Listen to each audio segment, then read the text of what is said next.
Hi viewers, welcome to our channel. ప్రస్తుతం మనతో పాటు సీనియర్ జర్నలిస్ట్ దాము బాలస్ అన్నారు, వారితో మాట్లాడారు. నమస్కారం సార్. నమస్తే.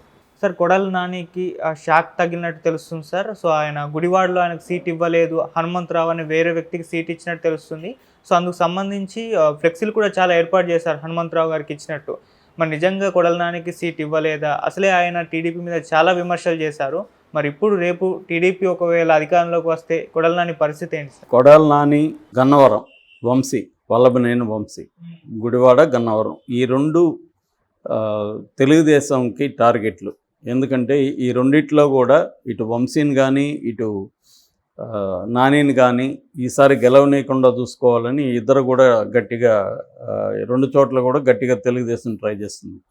అందుకని గుడివాడలో వెనిగండ్ల రాము ఎన్ఆర్ఐ అతన్ని ఎప్పటి నుంచో దించింది. ఆయన ఒక ఎన్జిఓ పెట్టుకొని ఇక్కడ సేవా కార్యక్రమాలు చేస్తూ ఉన్నాడు. ఇటు గన్నవరంలో వైసీపీ నుంచి వచ్చిన యార్లగడ్డ వెంకట్రావు ఆయనకి సీట్ ఇచ్చారు. ఇంకా బయటికి అనౌన్స్ చేయలేదు కానీ ఆయనకే అక్కడ ఉంది. సో ఆయన అక్కడ ఎప్పటి నుంచో ప్రచారం చేస్తున్నాడు. ఆయన ఇంతకుముందు వైసీపీలో పోటీ చేసి వంశీ చేతిలో ఓడిపోయినాడు.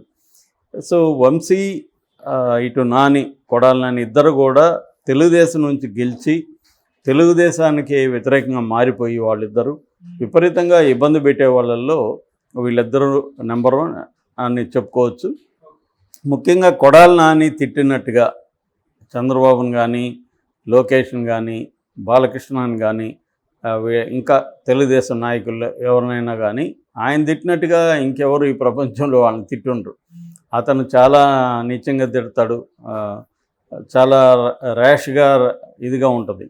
అట్లాగే వీళ్ళు కూడా కొడాలి నాని మీద విపరీతంగా సోషల్ మీడియా కానీ, తెలుగుదేశం అధికార పత్రికలు కానీ వీళ్ళందరూ కూడా కొడాలి నానిని టార్గెట్ చేసినట్టుగా వైసీపీలు ఇంకెవరిని టార్గెట్ చేయలేదు. సో అలాగా వాళ్ళిద్దరి మధ్య వార్ అనేది జరుగుతుంది.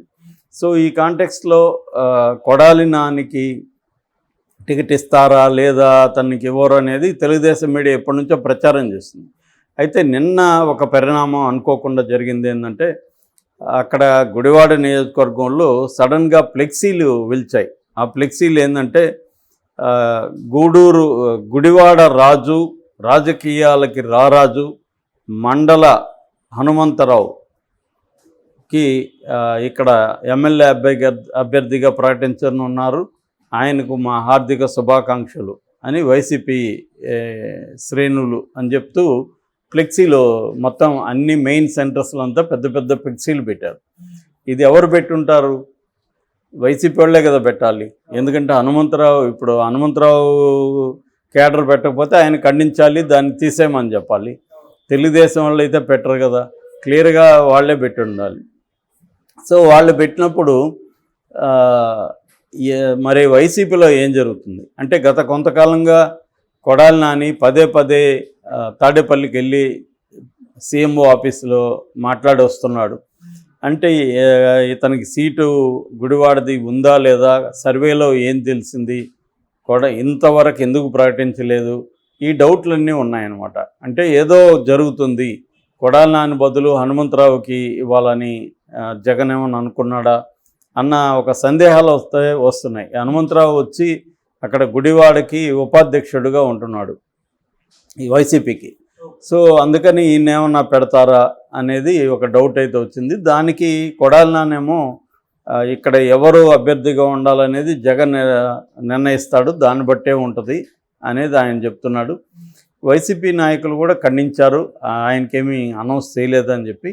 మరి కావాలనే ఒక ప్రెజర్ పాలిటిక్స్లో భాగంగా హనుమంతరావు ఏమన్నా ప్రెజర్ చేస్తున్నాడా, లేదా ఆయనకేమన్నా సీఎంఓ నుంచి ఆఫీస్ నుంచి ఒక హామీ వచ్చిందా అనేది మనకి ఇంకా క్లారిటీ లేదు. కానీ దీన్ని తెలుగుదేశం సోషల్ మీడియా విపరీతంగా ఫోకస్ చేస్తుంది. కొడాలి నాని పని అయిపోయిందని.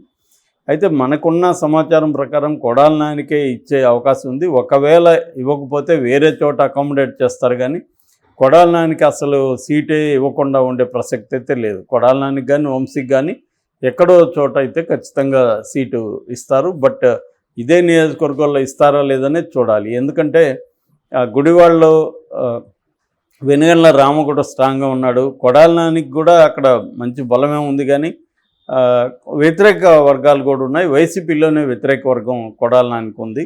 సో ఇప్పుడు ఒకవేళ కొడాలి నానికి ఇస్తే ఆ వర్గం ఏ స్థాయిలో కొడాలి నానికి కలిసి పనిచేస్తుంది అనేది ఒక సమస్య అయితే, కొడాలి నాని పక్కన పెట్టి వేరే వాళ్ళని వైసీపీలో నుంచి అక్కడ దించితే మాత్రం వాళ్ళకి కొడాలి నాని వర్గం అయితే గట్టిగా షాక్ ఇచ్చే అవకాశాలు కనబడుతున్నాయి.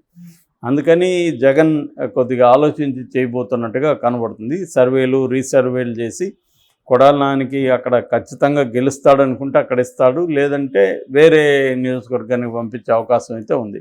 కొడాలి నాని మాత్రం గట్టిగా గుడివాడ వదిలిపెట్టి నేను వెళ్ళనన్నట్టుగానే ఉన్నాడు. ఎందుకంటే అతనికి గుడివాడలోనే బలం ఉంది.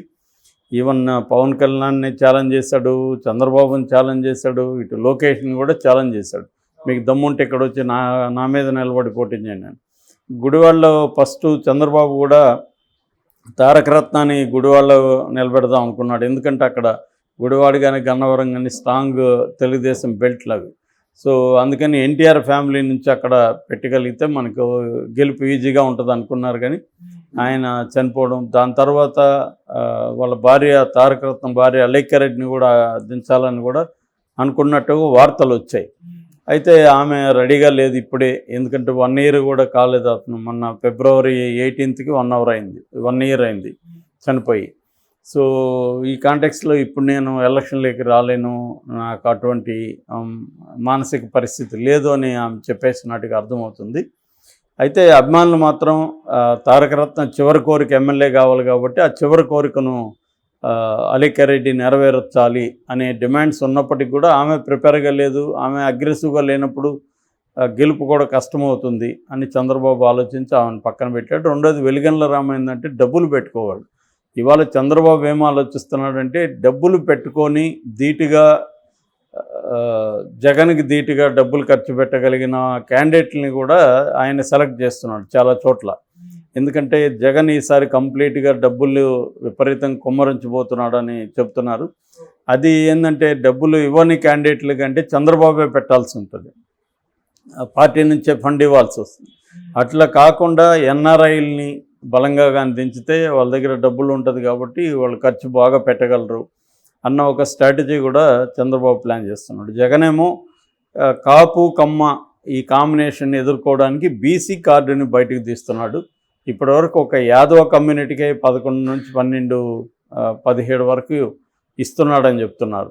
ఎందుకంటే యాదవ కమ్యూనిటీ బలంగా ఉన్న చోట్లంతా కూడా వాళ్ళకే ఇస్తున్నాడు. ఓవరాల్గా కూడా ఆంధ్రప్రదేశ్లో యాదవ కమ్యూనిటీ చాలా స్ట్రాంగ్. సో అందుకని బీసీలకి పెద్దపీట వేస్తున్నాడు జగన్. అయితే చంద్రబాబు ఏమో దానికి ధీటుగా డబ్బులు ఖర్చు పెట్టి బలంగా చేసే వాళ్ళని చంద్రబాబు దింపుతున్నాడు.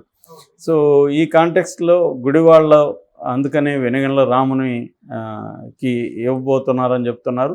అట్లాగే గన్నవరంలో యార్లగడ్డ వెంకట్రావు ఆయన కూడా ఎన్ఆర్ఐ, సో ఆయన ఖర్చు పెట్టుకోగలడు. కాబట్టి ఇలాంటి స్ట్రాటజీని చంద్రబాబు తీసుకెళ్తున్నాడు. సో అందువల్ల ఈ కొడాలి నానికి కానీ సీట్ ఇవ్వకపోతే మాత్రం రేపు పొద్దున్న తెలుగుదేశం అధికారంలోకి వస్తే మాత్రం కొడాలి నానికి చాలా సివియర్ ఇబ్బందులే ఉంటాయి. ఎందుకంటే అతన్ని ఖచ్చితంగా ఏదో కేసుల్లో పెట్టి జైల్లో పెట్టేస్తారు. అట్లాగే సిఐడి తీసుకెళ్ళి అతన్ని హరాస్ చేసే అవకాశాలు కూడా ఉన్నాయి. ఇప్పుడు జగన్ ఎలా చేస్తున్నాడో జగన్ కంటే రెట్టింపు వైలెన్స్ రేపు ఉండబోతుంది, అరాచకం ఉండబోతుందని ఆల్రెడీ తెలుగుదేశంలో ఉండేవాళ్ళు కూడా భయపడుతున్నారు. ఎందుకంటే లోకేష్ ప్రతి సభలో ఎర్రబుక్కు చూపిస్తున్నాడు, ఒక్కొక్కరిని ఏమేమి చేస్తున్నాం వదలమని చెప్తున్నాడు. ఇవన్నీ అన్నీ వాళ్ళు చేయకపోయినా, ఎందుకంటే చేయాలంటే మళ్ళీ కోర్టులు ఉంటాయి, వ్యవస్థలు ఉంటాయి.